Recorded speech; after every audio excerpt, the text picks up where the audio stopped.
चालू किया चलो हाँ चलो ഇത് കുറച്ച് വെള്ളട്ടാ ഈ വെള്ളത്തില് ഒരു സ്വല്പം റോസ് വാട്ടർ ഒഴിച്ച് കഴിഞ്ഞതിന് ശേഷം പിന്നെ അതില് ഒരു ലേശം ഒരു സ്പൂണ് പിന്നെ ഒരു 1.5 സ്പൂണ് ഈസ്റ്റ് ഇടുക. ഈസ്റ്റ് ഇട്ട് കഴിഞ്ഞിട്ട് പിന്നെ ബേക്കിംഗ് പൗഡർ ഒരു 1/2 സ്പൂൺ കേട്ടോ, ഒരു 1/2 സ്പൂൺ ബേക്കിംഗ് പൗഡർ ഇടുക. പിന്നെ വെച്ചതിന് ശേഷം ഒരു ചെറിയ കളർ കിട്ടാൻ ലേശം സാഫ്രാൻ ഇടുക.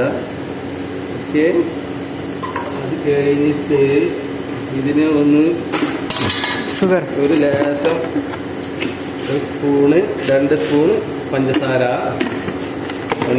ഇട്ട് കഴിഞ്ഞതിന് ശേഷം ഒരു ലേശം ഉപ്പ്. സോൾട്ട് ഉധർ യാ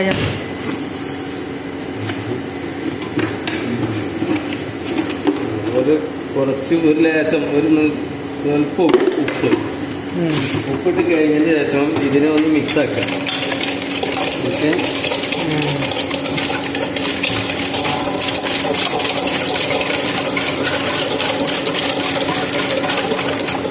മിക്സായി കഴിഞ്ഞിട്ട് 1 കപ്പ് പിന്നെ മൈദ, 1/4 കപ്പ് പിന്നെ ആട്ടപ്പൊടി. ഓക്കെ, ഇനി ഇതില് പാലാണിത്. ഇത് നിങ്ങൾ പാലുണ്ടെങ്കിൽ പാൽ ഒഴിച്ചോളി, ഇല്ലാച്ചെങ്കിൽ കുറച്ച് 1 ടീസ്പൂണ് പാൽപ്പൊടി ഇട്ടതിന് ശേഷം ബാക്കി വെള്ളം ഒഴിച്ചാൽ മതി. അത് ഫുള്ള് പാലല്ല, വെള്ളം മിക്സ് ആക്കിയിട്ടുള്ള പാലാണ്.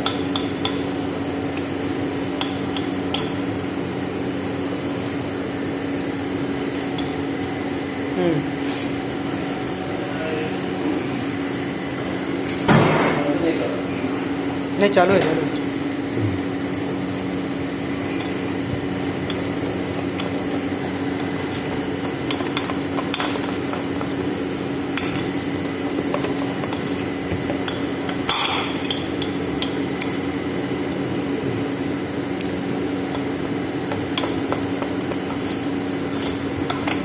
अच्छा मिक्स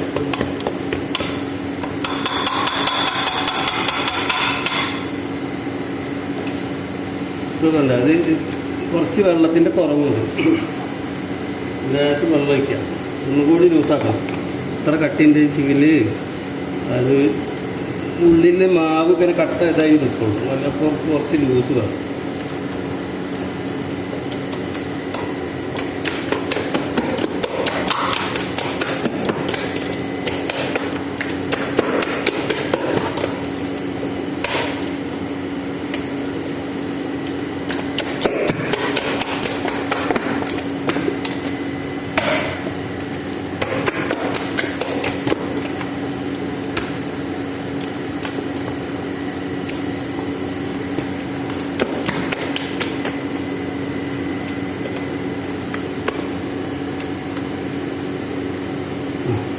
ഇപ്പോൾ പാകാണ് കേട്ടോ. ഇനി ഇത് മൂടി വെക്കുക നല്ലോണം.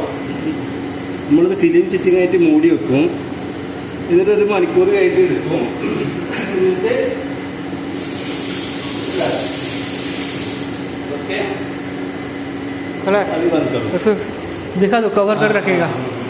कवर करने ഇങ്ങനെയാണ് കവർ ചെയ്യുക. ഈ സാധനം നല്ലോണം പിന്നെ കവറാക്കി വെക്കും. ഇങ്ങനെ ടൈറ്റ് ആക്കിയിട്ട് വെച്ചിങ്ങനെ ഇത് നൊരക്കുള്ളൂ. അപ്പോൾ ഇതിന് മൂടുക. മൂടി കഴിഞ്ഞിട്ട്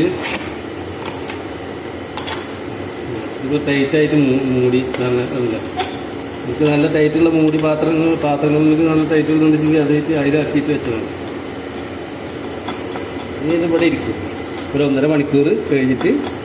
നോമ്പെടുക്കാനായിട്ട് ഒരു 1/2 മണിക്കൂർ മുന്നേ ഉണ്ടാക്കുള്ളൂ. അപ്പോൾ ഇതിൽ നൊരക്കും. നൊരച്ച ഫോട്ടോ ഞാൻ വിട്ടുതരുന്നുണ്ട്.